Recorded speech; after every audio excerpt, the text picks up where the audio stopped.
multiple people said, what I can't get over is that I don't even ask questions like these with the people already in my life, like with my friends and family my own age. Mm. Sometimes there's this limiting belief where we think we can't go deeper, when in fact you can. And a lot of times people are more receptive to that than you think.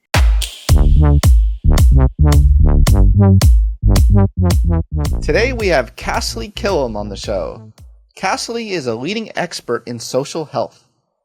Drawing from over a decade of studying, sharing, and applying the science of human connection, she elevates the idea of social health as a writer and speaker and helps individuals, communities, and organizations become more socially healthy. Kasley leads the nonprofit Social Health Labs, whose programs have connected and inspired thousands of people across the U.S. and globe since launching in 2020. In this episode, we discuss Kasley's latest book, The Art and Science of Connection, Why Social Health is the Missing Key to Living Longer, Healthier, and Happier. Kasley argues that physical and mental health are incomplete without social health, and makes a persuasive case for why social health should be prioritized a lot more in our society than it currently is. We discuss why cultivating meaningful relationships is as vital as exercise, nutrition, and sleep, and the ways for us all to be more socially healthy. So let's get into it. I bring you Kasley Killam. Kasley Killam, wow. Congratulations on your new book and welcome to the Psychology Podcast. Thank you so much, Scott. I'm truly honored to be talking to you today. It's Well, good to see you. It's great to see you. It's been many years. It has. You had blue hair the last time I saw you in person. I'm not surprised. I've been through many phases in the past 5-6 years. Blue, blonde. This is more my natural hair color right now. It looks good. It looks good. Well, thank you. Thank you. Well, absolutely delightful to chat with you again and about your new book, and which is very important in this time that we're living in. But I gotta ask, why are you so over loneliness? That's a good spot to start. Well, so let me start by saying I have worked on loneliness for many years, and it's truly an issue that's very important at this time in our history. Loneliness is very widespread. Many people feel disconnected. There are very worrisome trends. Friendship is in decline. The number of friends that people have, but also the amount of time that people spend with their friends has gone down. The extent to which people belong to communities and clubs and groups that they're involved in, and just experiences of disconnection. There are studies showing that people go weeks at a time without talking to a single family member or friend, and that people don't feel like they have anyone who knows them well at a deeper level. I consider that a good week. Well, so we'll get into that about what's the right Sounds cadence. Good to me. Yeah. Okay, so we'll come back to that for sure. But having the option to be able to talk to friends and family when you want to is really vital. And so loneliness is a huge problem. And last year, the U.S. Surgeon General declared it as a public health priority here in the U.S. The World Health Organization launched a commission on social connection, recognizing that loneliness is a public health issue. So it's a topic I really care about, and I've worked on it for years. I give talks, I run programs related to addressing loneliness, I advise organizations in the space, and it's something I care about and will continue to care about. The reason I say I'm over loneliness in the book, which is a bit provocative, is because I think it's time to shift the conversation and broaden the lens of how we're really thinking about helping people live more meaningfully connected lives. For one thing, a lot of people really underestimate the importance of our relationships for our health. So there are studies showing that people don't even recognize that relational factors, whether or not we feel connected, that predicts our longevity. So there's this sense that not enough people realize this is about health. There's also the fact that loneliness is just one signal of what I refer to as social health, right? So in the same way with physical health, if you're not obese, that doesn't mean that you're necessarily physically healthy. There are other metrics that matter than just your weight, right? You also need to get quality sleep and eat healthy foods, right? If you're skinny, but you're not eating quality foods that are nutritious and fuel you, that's not being fully physically healthy. So a lot of people who don't necessarily identify as feeling lonely, still there are opportunities for them to strengthen their social muscles and connect in other meaningful ways. Maybe you feel connected to friends and family, but you don't feel like you belong in the workplace, or you don't have a sense of community locally where you live. So that there are these other ways that we can help improve people's social health. And so I'm very passionate about shifting the conversation and helping us look at the broader picture that loneliness is one piece of social health. And what I mean by that is that our relationships determine our health as much as anything else. And so, in the same way that we talk about physical and mental health, we need to talk about social health. And that lens can be really empowering and help us think about new opportunities to support people if we move away from just focusing on the negative towards some of the positive. That's very positive psychology of you. It's very positive psychology of me. Yes. So as you know, we've both spent time at the University of Pennsylvania at the Positive Psychology Center, and that had a huge influence on the way that I think about this. And also, a, a lot of feedback that I get from organizations, when they run surveys with their community members or their users asking how lonely they are, it creates, what I hear is that it pushes people away, right? Sometimes that actually leaves people feeling worse.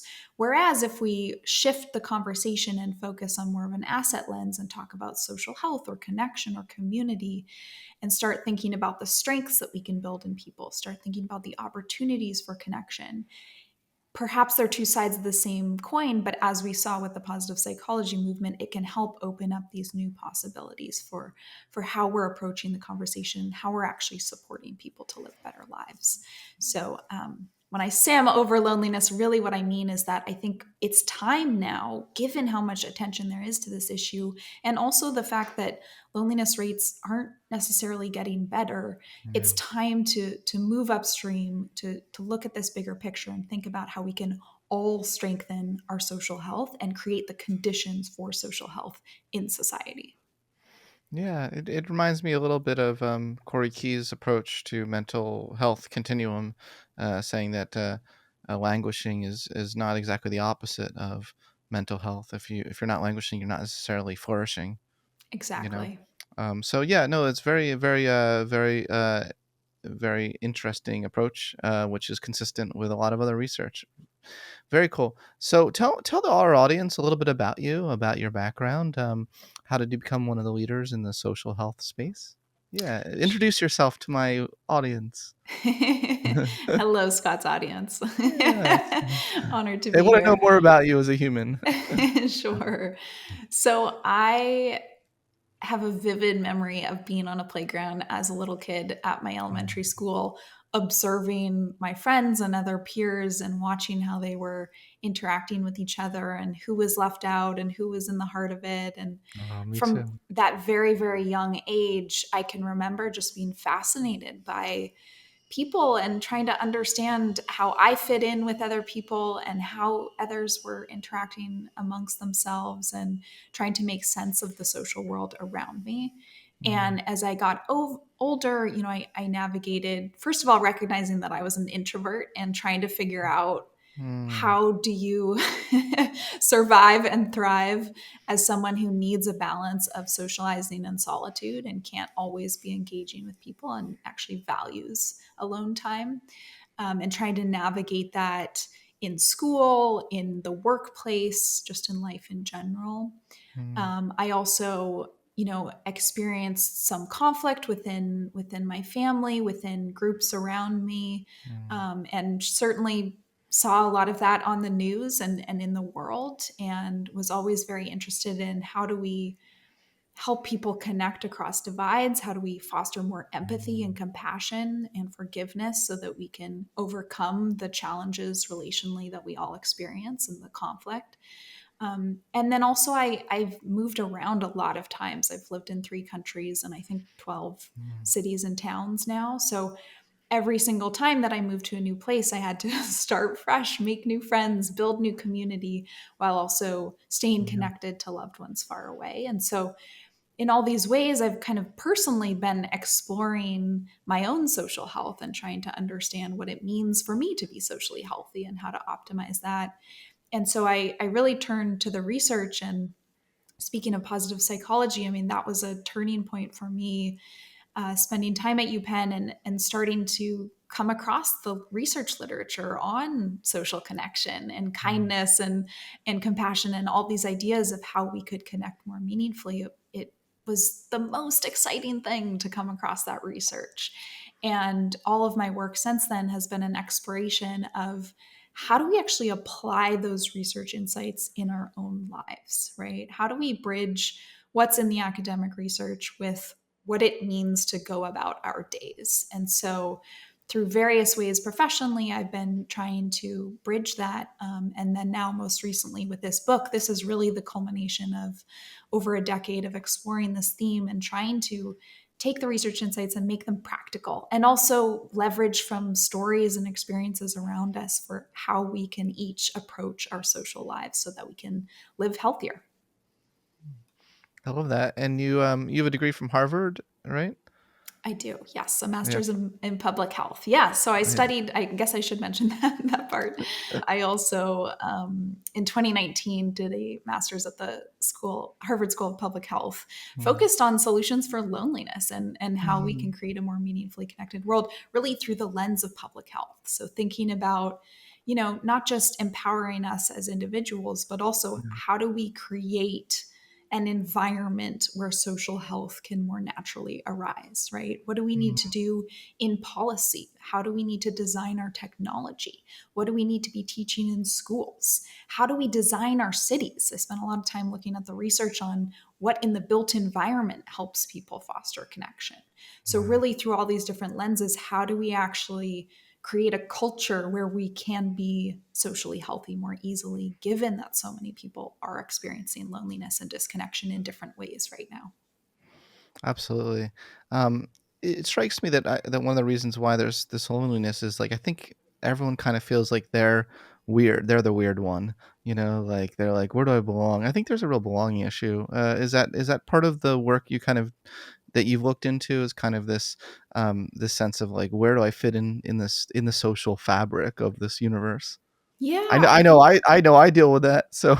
I do too. Absolutely. And I think Mm. you're probably right that everyone does to some extent. We're Mm.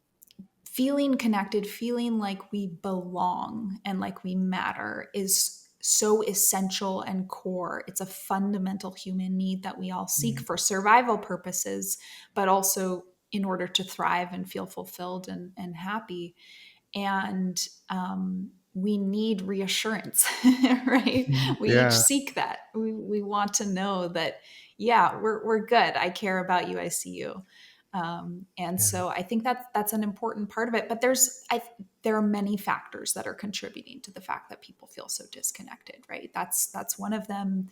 There are a lot of factors in our modern culture, right? Technology is one piece that comes up a lot, in social media and the ways in which that's rewiring how we connect and inhibiting us in some ways and helping us in others.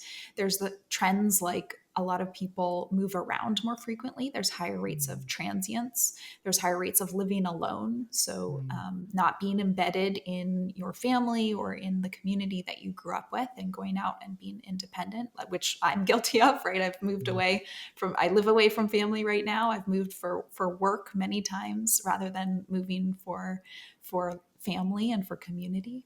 And so there are many different trends going on that are coalescing to mean that it feels hard to connect right now and to feel like we do belong. And yet, when you said that you feel like I feel too, I felt a greater sense of connection to you. So maybe more people need to express how they feel to each other and Yes. maybe realize that they're not the only one who thinks they're weird. Absolutely. And that's why a lot of the efforts to destigmatize loneliness are so important, Yes. because it turns out that every single one of us feels lonely at some point in our lives. And that's a normal human experience. And it's actually a healthy human experience, right? So, just like our bodies tell us when we're hungry or we're thirsty, our bodies and brains telling us that we're lonely is our body's way of saying, hey, you need to connect. And that's a natural human signal. Yeah. And being able to talk about that and open up honestly one another is important. There's also so much research, as you know, showing that vulnerability helps bring us closer together. So when I confide in you or you confide in me, that engenders trust, that engenders likability, right? So we're more likely to get along. So ironically, talking about loneliness or other fears and social anxieties that we have can help us connect more meaningfully and actually help us overcome that. Yeah, and yeah, for sure. Like research shows, secret sharing is a great way to bond with someone as well as gossiping. Um, so we won't do either right now on the psychology podcast. No gossiping, no way. Maybe over coffee, but Maybe over coffee later. yeah. We'll do the secret sharing and gossiping, but yeah, I'd love to hear your multidimensional conceptualization of the concept of social health, because you have a very unique, you have your own sort of way of conceptualizing it and the main components of it. What are the parameters of it? The Sure. boundary conditions, all that good stuff. Yeah. So, this was a term that I came across in the research that was first defined by a scholar named Robert D. Russell back in the early 1970s. And when I read this paper, it was such a light bulb moment for me because it unified a lot of the themes that I was seeing in the research. So right now, if you dig into the data, there's social connection, there's social cohesion, social capital, social connectedness, social networks. It goes Yeah, on, social you're right. support. There's so many different ways that we're tapping into our social lives. But what are they all adding up to? Right? What is the value of all of that? All of those tie into this broader theme of social health, which is that they matter because connection is how we thrive. And so I think the language of social health is really powerful because one, it underscores the health significance of our relationships, right? And I mentioned earlier that research shows people underestimate that. So that's really important. In the same way that the language of mental health helps us take our emotions seriously, the language of social health can help us take our relationships more seriously. And so the way I like to think about this is that if you think of your overall health and well-being, you as an individual person, think of it like a Greek temple, right? And a Greek temple has different columns that are supporting the structure overall. There's a physical column, there's a mental column, there's a social column. There could be other columns like spiritual dimensions or environmental dimensions, right? But my aim is to really elevate this social pillar because what I saw when I came across that paper by Russell was that there was very little information about that. And it's social health isn't talked about in the same way that physical and mental health are a regular part of our conversations today. It's really missing from sort of the public discourse. And even on Wikipedia, there's over 7 million articles. Not one of them is dedicated to social health. You So should this create one. concept, pardon me? You should create one. Well, yeah, someone needs to for sure. But isn't that interesting that, Yeah, very interesting. now all these years later, there isn't even a Wikipedia page about this. So it's really just not a term. And I see this all the time in groups I talk to or Hmm. articles I write where people are like, oh, this social health thing, that's really interesting. And so it's so important to elevate this because it's part of your overall health and well-being. So if physical health is about your body and mental health is about your mind, social health is about your relationships. And by seeing these pillars as vital and supporting each other and strengthening your overall health temple, that's going to inform the actions that you take to be healthy. So, yes, you need to exercise and get a good night's sleep and maybe go to therapy or practice meditation or things like that to be physically and mentally strong. But you can't be fully healthy if you're not also cultivating close relationships and uh, cultivating a sense of community. Those are vital health actions as well. And to thrive as humans and to be healthy and live a long time, that's an essential component. Yeah, I'm sure that there's no one size fits all approach, like one of in the media kit that was sent to me, one of the questions is, what is the right amount and type of connection to feel fulfilled and reap health benefits? That can't be the right question, right? Like introverts might have a different optimal than extroverts, right? Like how do you even go about answering such a question? Since there seems to Yeah. be, yeah. Well, that's exactly the point, is that there is no one right amount and type of connection for you. That's Yeah. exactly the point. And Mm. so, and in the same way that you and I might not need to eat the same number of calories in a given day, right? We each have different numbers that are right for us in our health behaviors. And so in the book, I explore these 4 styles that I I love that. describe It's my as, favorite chapter. is it? Oh, Yeah, it is. fun. Yeah, yeah, yeah. I love That's great. individual differences research. I really like to get to that Yes. level. Yeah. Yes. Well, it's so important because, a lot of times there are different guidelines for how to be healthy. Walk 10,000 steps a day, get 8 hours of sleep at night, Mm, things like that. And those are helpful because they're starting points and they can kind of anchor us as we explore our own individual health needs. But there is no one right number when it comes to connection. And we can have starting points, and I do give them in the book. But ultimately, it's about exploring what's meaningful to you. So, the 4 social health styles that I describe are based on the amount and type of connection that is more fulfilling for you or feels more comfortable for you. So, the first style is called a butterfly. So, this is an idea we're all kind of familiar with, right? A social butterfly. So, this is someone who likes a lot of interaction and really enjoys kind of more casual connection, someone who's the life of a party, who really puts other people at ease. That's a butterfly.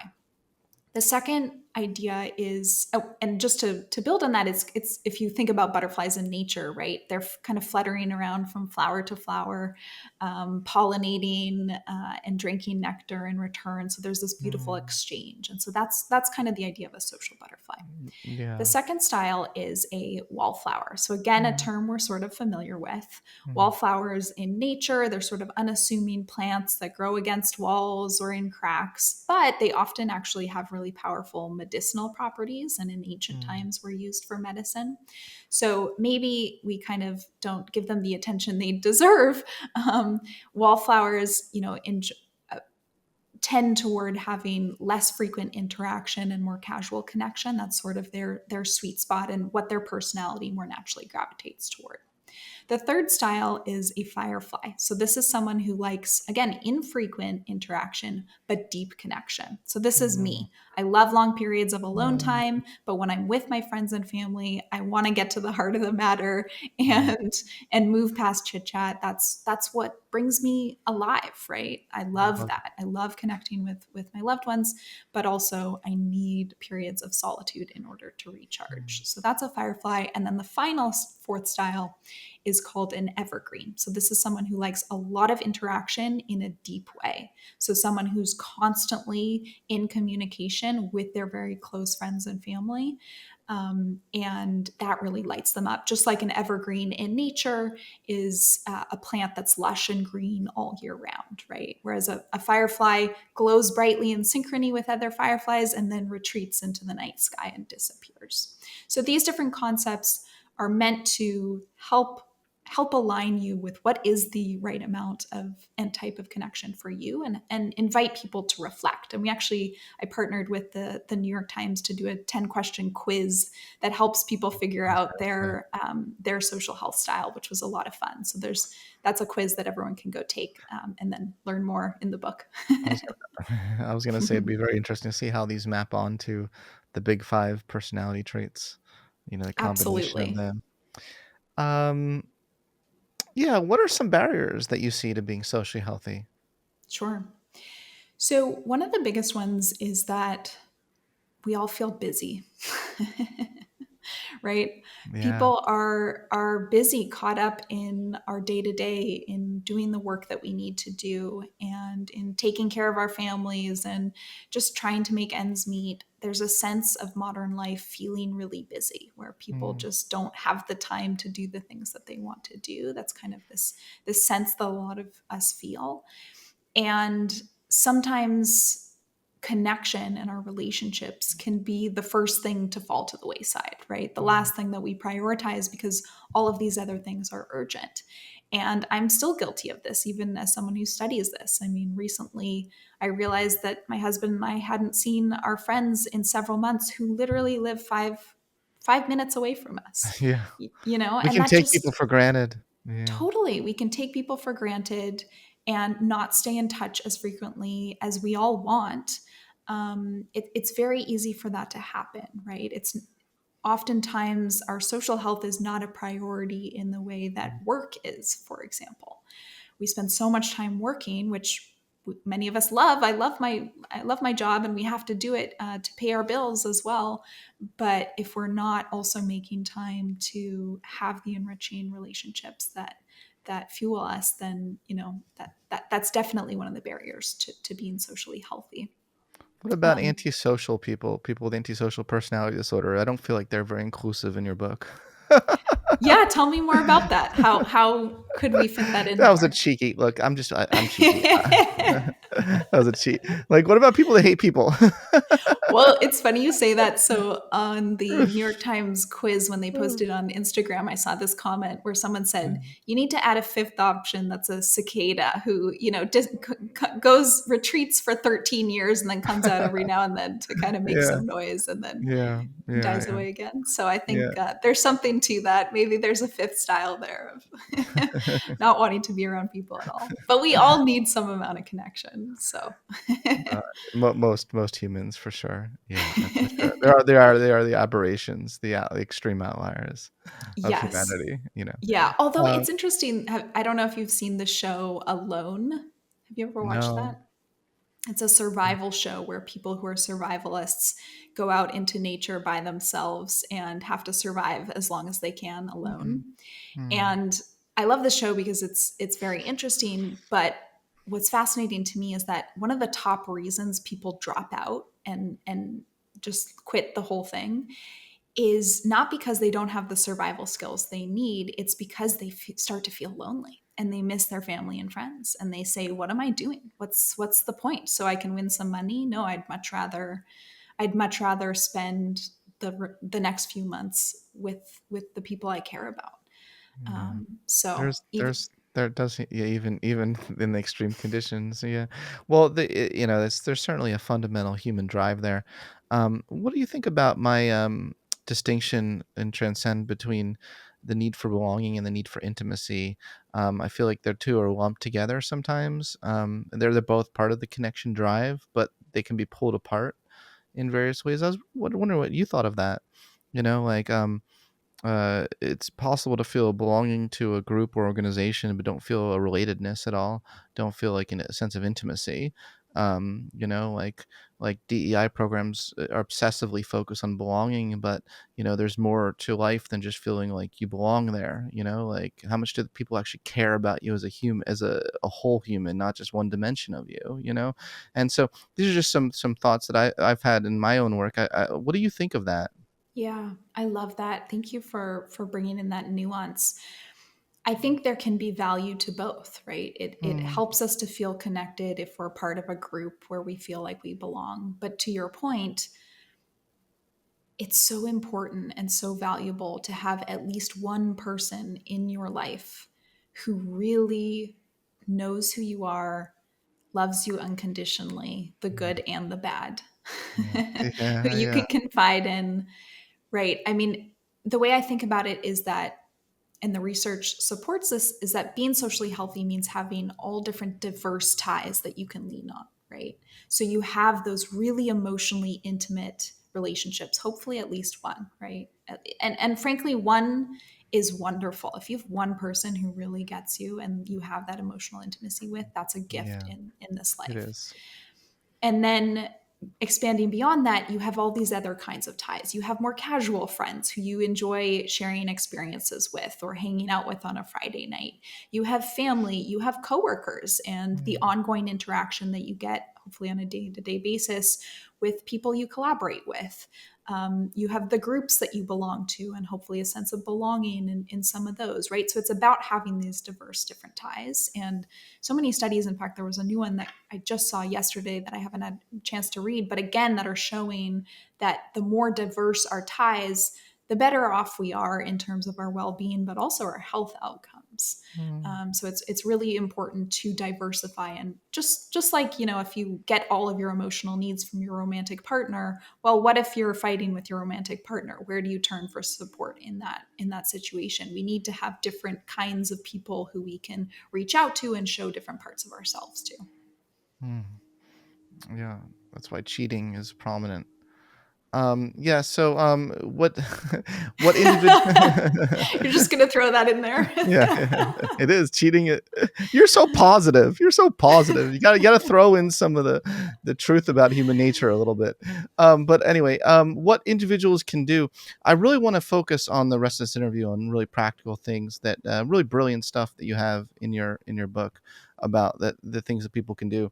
Thank you. You have these four strategies to optimize social health, because you do view social health as like exercise, right? That's am I getting that right? Your sort of Exactly. your Yep. model of that. And so continuing that metaphor, like stretching, resting, tone, and flexing, Yeah. that kind of like the rhythmic aspect of that, stretching, resting, toning, and flexing. Can you kind of elaborate a little bit on those four? Yeah. Absolutely. Yes. So the analogy here is to think about how you strengthen your physical muscles, right? Mm, So the first strategy to strengthen your social muscles is to stretch. So if you mm, stretch your body, it's because you want to become more flexible, you want to stretch it out. If you stretch your social muscles, this is about wanting more connection, right? So making new friends, seeking new communities to be part of, expanding your social circle. That's how you stretch your social muscles. The second strategy is to rest. So with physical exercise, it's actually really important to have rest days and rest time in between reps or in between workouts so that your body can recover, right? And actually mm, integrate the exercise that you're doing. And in that same way, we can rest our social muscles and actually either connect less, right? Connect more with ourselves, take some alone time, or just sort of be content with the number of connections that you have and double down on those. The third strategy is to tone. So if you tone your social muscle, your physical muscles rather, it's really about getting stronger, right? Deepening your muscles. Similarly, with toning your social muscles, that's about deepening your relationships, right? mm. Fostering closer, more emotional intimacy, to your point. And then the final strategy is to flex. So just like you flex your social muscles and you kind of show off the strong muscles you've built, you can flex your social muscles, which is really about sustaining your relationships in the long term and continually investing in them over time. So those are the four strategies, and then there are many, many tips that I go into on how we can think about doing that and what strategy is Yeah. right for you at a given time. Yeah, and people need to buy your book, so we're not going to give it all away. But you maybe give me one social fitness exercise that I can do today. Sure. Yeah. So, one very easy one, I'll start with that, is to go for connection first. So, Mm, oftentimes we're driving in the car and you put on a podcast to listen or you put on some music while you're driving in the car. Or a meeting ends early and you have 15 minutes where you're just kind of scrolling through headlines or scrolling through emails and not getting much done. The idea here is to go for connection first. So rather than immediately putting on that podcast or rather than immediately going on social media and scrolling mindlessly, text or call a friend, right? Calling a friend while you're driving in the car is such a simple thing and it feels so good. And it's such an easy thing that we can each do. So mm. rather than going for that thing you normally do, go for connection first. And then if they don't answer or it doesn't work out, great, put on that podcast. But that's an easy thing that we can all do. Yeah, I mean, how can people connect more meaningfully with others? Like, I think a lot of people on the autism spectrum struggle with a meaningful connection. And I mean, do you just have any advice for people who are really struggling to get past a superficial level with people? Yeah. So That's a wonderful question. I think a Thank lot you. of people feel that way, whether or not they're on the autism spectrum, right? For sure, Yeah. yeah. And one approach that I describe in the book is to ask better questions. It's interesting. I hosted an event some years ago where we brought together 15 older adults and 15 millennials and Gen Z, Mm, and we paired them up in intergenerational pairs and guided them through a series of questions to help them just have conversation across ages. mm, And they were very simple questions. And at the end of it, we sat around in a circle and reflected on the experience. And multiple people said, what I can't get over is that I don't even ask questions like these with the people already in my life, like with my friends and family my own age. mm, Sometimes there's this limiting belief where we think we can't go deeper when in fact you can. And a lot of times people are more receptive to that than you think. And so sometimes it's just about asking a question that invites people to go deeper. And I'd love to know if you have questions you love to ask, Scott, especially from coaching. I think you probably have some good ones. But ones I love are things like, who is someone who had a really big influence on you when you were growing up? mm. Right? Or what's a risk you took that has really paid off in your life? Or another one of my favorites, especially to start off kind of a meeting or a gathering, is what's your rose, thorn, and bud right now? A rose is something positive that's going on in your life. A thorn is a challenge you're experiencing. A bud is something you're looking forward to. So, like an easy way to check in, but still go beyond that surface level of what did you do this weekend? So, questions like that can just invite deeper conversation. And what we see is that people generally are more receptive to that than you might think. These are some of my favorites. When did you last cry in front of another person by yourself? What, if anything, is too serious to be joked about? If you were to die this evening with no opportunity to communicate with anyone, what would you most regret not having told someone? Why haven't you told them? Yeah, so those are my favorites. Ooh, those are good. From Elaine Aron's research on the kinds of questions that really help form connections with others. Yeah. So, do you use those when you're at a party or when you're having coffee with someone, or No. what's the context in which you use them? No, I don't know if I've ever used any of the Aaron questions in out of like a psychology study, but those are some of my favorite from that list of like the scientifically like proven science backed questions to form connections. But for me, it's so contextual. With powerful coaching questions with clients. You're when you're really in the moment with them, and you ask a lot of questions about like what's beneath that. What's like why, and what you know what would happen if you got rid of that fear.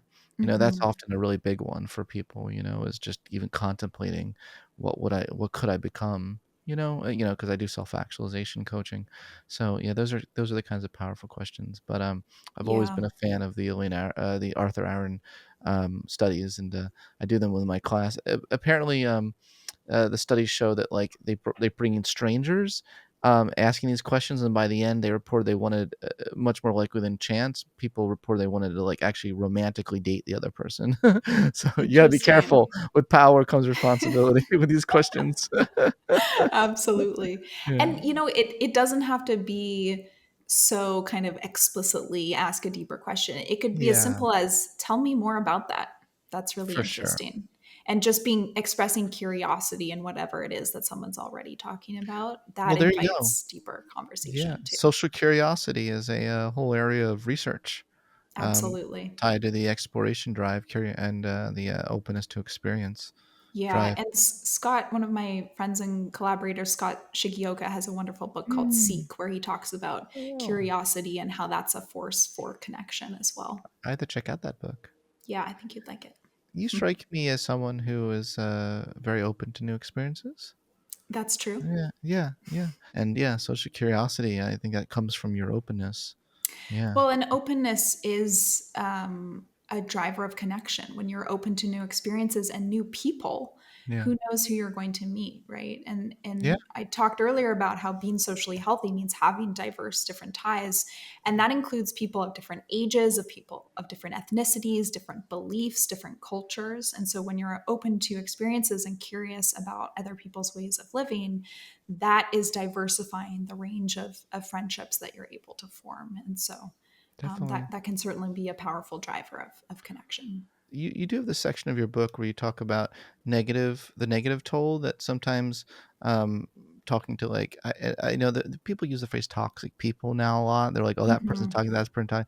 But Mm-hmm. there are certainly in the language of, high quality connections research, some people, it feels like you're in a black hole when you're talking to them. That's a phrase that Jane Dudden used, in one of her papers on, and I think we can all relate to that. There are people. I hope you don't feel like you're in a black hole today on No, this absolutely podcast. not. Usually, high quality connections are ones that feel buoyant, creative, spontaneous, playful. They have certain characteristics.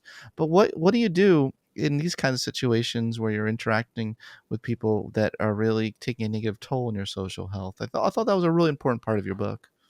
It is really important. Not all connection is good connection. Yeah. And you said earlier I'm too positive, but I no, didn't say you're it's, too positive. I well, just said okay, that was my reading of it. you're positive. Yeah. Well, yes, I'm definitely optimistic, but no, not all connection is good connection, and there are people who it's not healthy to be around, and it's not healthy Mm, to sustain relationships with, and sometimes at the extreme level that means letting go of people from your life. mm, And I think part of being socially healthy means recognizing when a relationship is not redeemable and when it's too negative and taking more of a toll in the long run. Now, there's a lot of nuance here, right? Because sometimes there are relationships where we just don't really get along, but it's fine. There are, it's a whole spectrum of how we're connecting with people. yeah. But I think recognizing when a relationship is negative, So too important. much, right? When the net is too negative, sometimes the socially healthy thing to do is to move on and let that go and have boundaries and invest and double down in the relationships that are nourishing, respectful, kind. That's so important. I completely agree. I completely agree. I'm really glad you brought that up, and I think that's a social skill to be able to kind of be aware. Like if you're in a romantic relationship and you're like, no, this is really, not good social health, not good for my Mhm. social health. Being able to recognize that, or relations with family members, relations with friends. Um, yeah, that seems like a really important skill in the social health toolkit. Yeah. Yeah, and I don't know if it's something you ever master, right? But it's Mm, about it's about being aware. If there's one takeaway that I want everyone to have from this conversation, from the book, it's that we need to be intentional about connection. Just like we're intentional about what foods we right. eat, hopefully, or how much sleep we get, or things like that, it's really important to pay attention to that, to reflect on how we're feeling. Are the interactions that we're having on a day to day basis, do we actually feel meaningfully connected? Do we feel more lonely? Are we having those needs met? And how can we serve others too, right? How can we enhance the lives of the people around us through connecting with them? So really being intentional, that's the key point. Yeah, I love your metaphor. You can think about it at the gym, and being able to kind of, I like my favorite one was the flexing, of this of the social. Uh, but no, I just texted my producer. Am I being too corny in this interview? I needed to get his opinion on this. I feel like I'm being maybe too cheeky.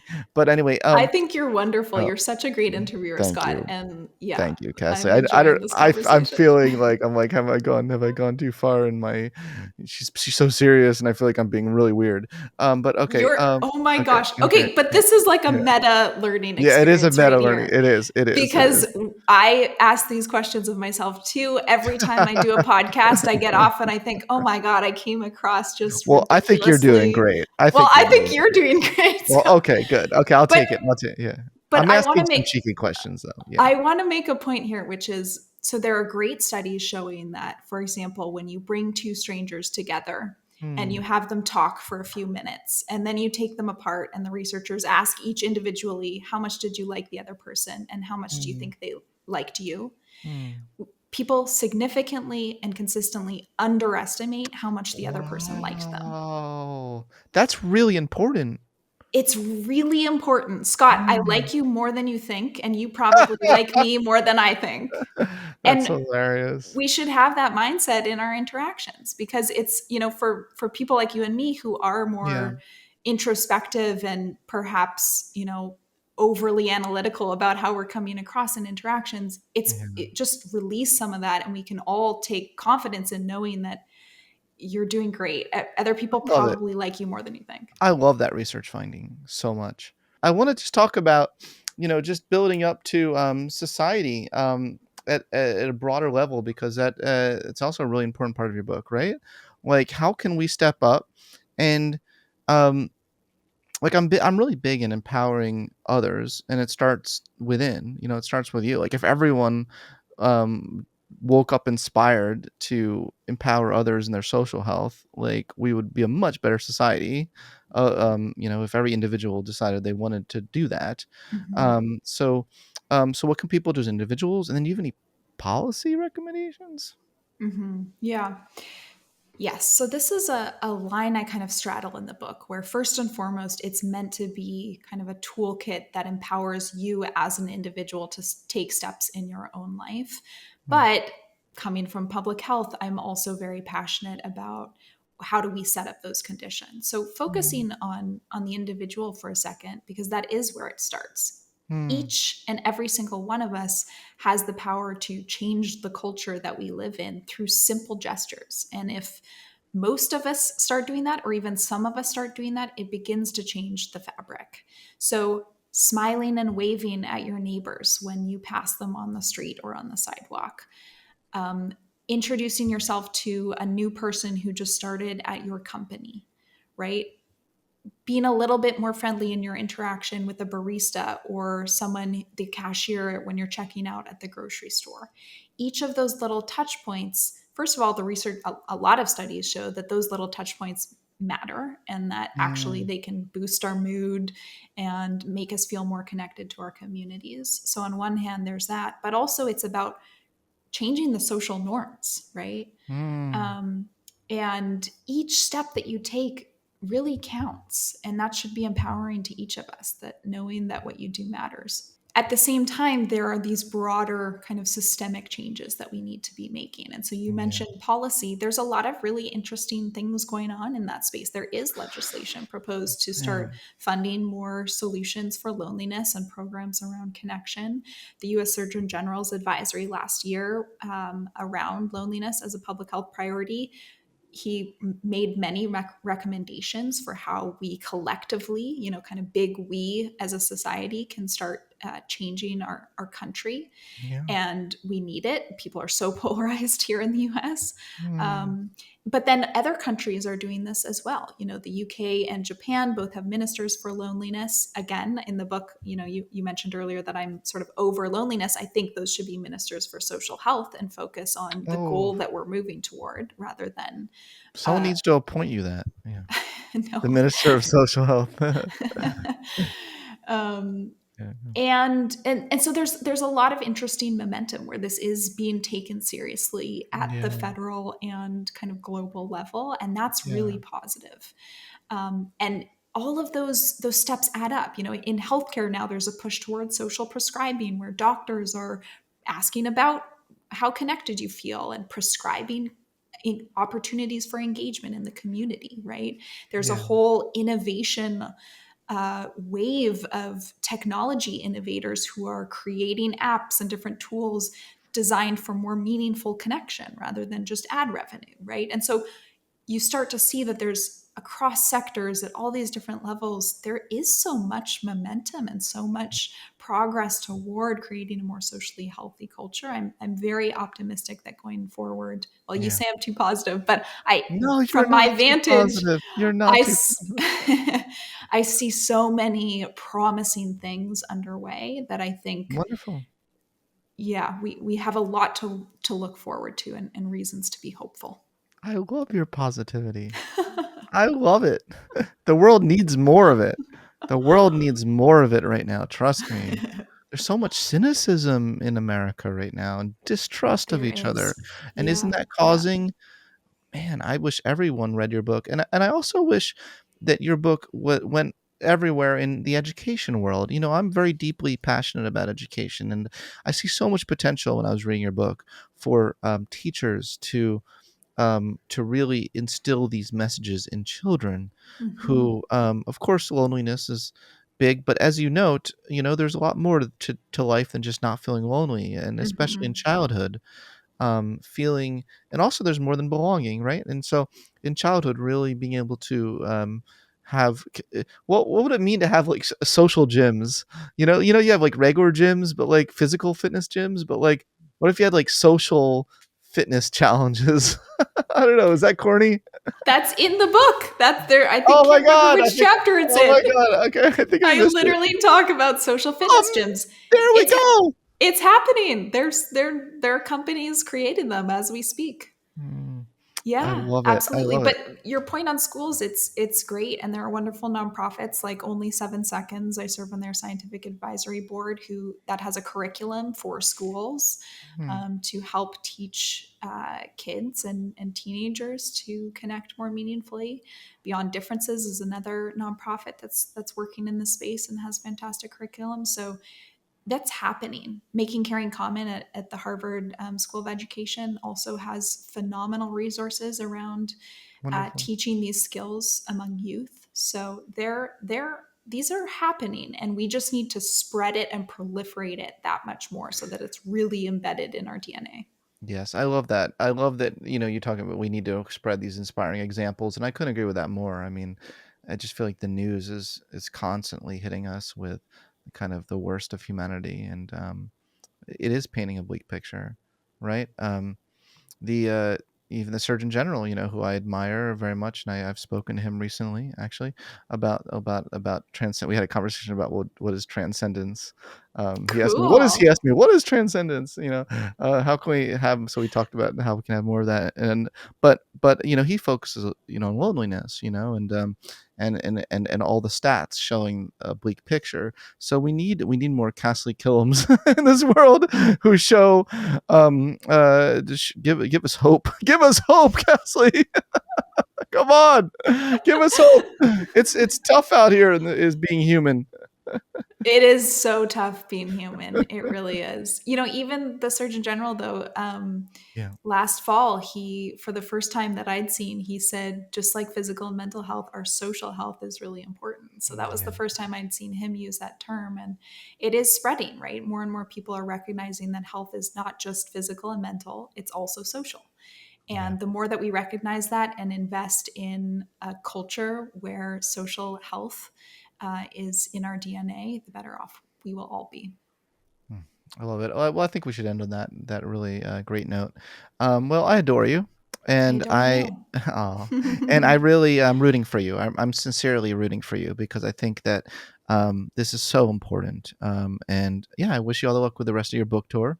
Thank you so How much. I hope you can find as a fellow introvert, who has done book tours. I maybe I'll give you offline. I'll give you some tips I would that have helped welcome me all of your tips. because it can get rough. It can get doing like podcast after podcast after podcast. You really need to make sure you take care of yourself. Is what I'm saying. Make sure you take care Thank of you. yourself. Yeah. Thank you. I Yeah. appreciate it. I'm just grateful to be having conversations Mm. about this, and Yeah. I really appreciate you having me on. This was a Mhm. pleasure. Yeah. It's a pleasure for me too.